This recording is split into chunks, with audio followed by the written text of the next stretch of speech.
Bom, eu vou começar fazendo duas perguntas para vocês. A primeira é se vocês conhecem essa cidade. Bom, é aqui que eu vivo desde que eu nasci, em Alvorada. E Alvorada é uma cidade brasileira que fica localizada no Rio Grande do Sul. E é bem próxima da capital daqui, de Porto Alegre. E para quem já conhece Alvorada, quando eu falo o nome dessa cidade, que palavra vem à mente de vocês?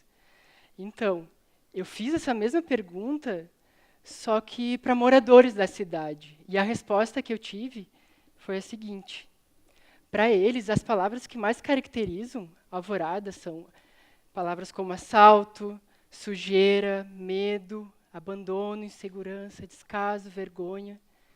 Mas mesmo nessa pesquisa, outras palavras apareceram, só que de maneira menor. Palavras como perseverança, trabalho e esperança. E hoje aqui eu vou contar sobre como, através do meu desenho, eu deixei de ver a Alvorada daquela forma negativa e passei a vê-la assim, de uma maneira positiva. Bom, desde pequeno sempre gostei de desenhar. Aqui eu trouxe os desenhos que eu fiz quando eu tinha 5 anos, nas agendas de casa. E ainda pequeno, já com 10 anos, uma das coisas que eu adorava fazer era quadrinhos. Eu imprimia numa folha de ofício vários quadrados e tentava criar, nesse formato, uma história em quadrinho. E já mais velho, indo para a faculdade, como eu moro em Alvorada e estudei em São Leopoldo, eu precisava pegar um ônibus e um trem. E durante esse trajeto do trem eu comecei a desenhar os passageiros. Esse exercício foi muito importante para mim. Eu desenhei muitos passageiros e comecei a me ver como um desenhista e a gostar do meu traço e pegar a prática desse exercício. Desse trabalho nasceu o meu primeiro projeto artístico, o Recortes no Metrô, onde eu pegava os desenhos e misturava com a foto de onde esses passageiros estavam sentados, com algum pensamento que eu pensava ali no momento, indo para a faculdade. E ainda na faculdade, eu tive a oportunidade de fazer um intercâmbio através de Ciências Sem Fronteiras para a Espanha. E na Espanha eu estudei artes e aprendi nesse estudo mais sobre desenho e pintura. E aproveitei para ampliar esse meu projeto Recortes no Metrô, nos novos lugares que eu estava conhecendo e com as novas técnicas que eu estava aprendendo.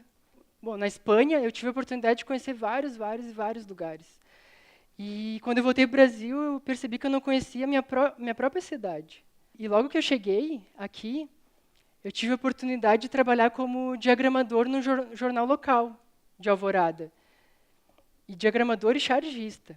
E é importante a charge porque, através dela, eu comecei a me aproximar mais dos problemas de Alvorada. E eu também precisei começar a refletir sobre eles. Mas eu não estava satisfeita, eu queria conhecer ainda mais a minha cidade. Então eu tive a ideia de começar a entrevistar moradores de Alvorada. E transformar essas entrevistas em histórias em quadrinhos. E deu muito certo esse projeto. Ele durou 1 ano, e a cada 15 dias ele saía nesse jornal. E, ao todo, eu entrevistei 23 moradores da cidade. Por exemplo, eu entrevistei a Elita, que tem 85 anos e contou a história da família dela e como essa história se cruza com o nascimento da cidade.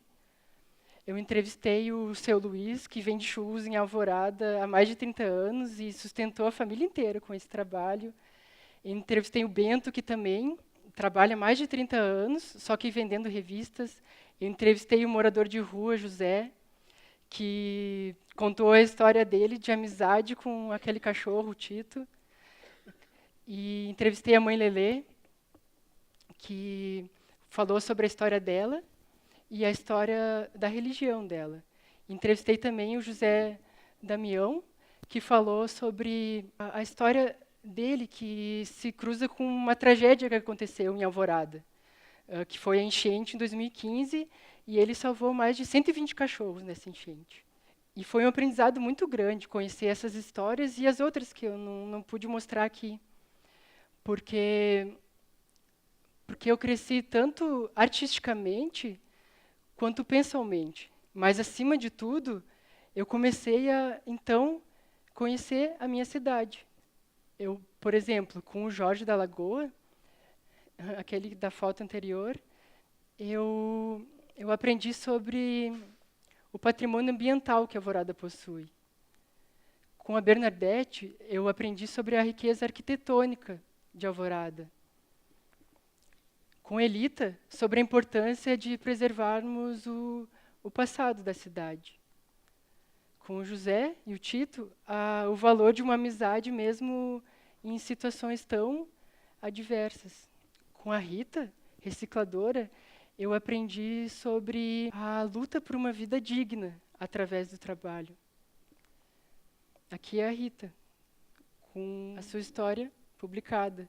E uma das maiores emoções que eu tinha durante esse projeto era ver esses moradores de Alvorada tendo as suas histórias valorizadas. E sentir o quanto isso fazia bem para a autoestima deles, sabe? Como eu disse, no total eu entrevistei 23 moradores. E agora, com o apoio da prefeitura, essas 23 histórias vão virar um livro. Na verdade, já virou um livro, 500 livros, que vão ser doados nas escolas municipais de Alvorada, para que os alunos cresçam conhecendo a história de onde elas vivem e que tenham orgulho de viverem ali. Junto com esse trabalho, eu também estou saindo por Alvorada e tirando fotos da cidade e transformando essas fotos em ilustrações. E a ideia é fazer 20 ilustrações para que elas se transformem em 20 cartões postais, para que os moradores de Alvorada possam enviar para outra cidade com orgulho o lugar de onde elas vivem. E vocês se lembram da primeira imagem que eu mostrei? Então, esse aqui é um desenho daquela vista. E ele é muito significativo para mim, porque foi o primeiro desenho que eu fiz de Alvorada. E eu também, antes de começar esse projeto, tinha preconceito com a minha cidade. Mas, através dos desenhos, de certa forma, eu estou redesenhando a cidade dentro de mim e espero conseguir redesenhar Alvorada para outras pessoas também. E se me fizessem a pergunta que eu fiz a vocês, que eu fiz na pesquisa, sobre com que palavra eu definiria Alvorada, eu usaria alguma daquelas 3 palavras que apareceram no início, que apareceram timidamente na minha pesquisa. Porque, através da história de vida das pessoas, eu aprendi a ver Alvorada como um lugar de perseverança, trabalho e esperança. Muito obrigada.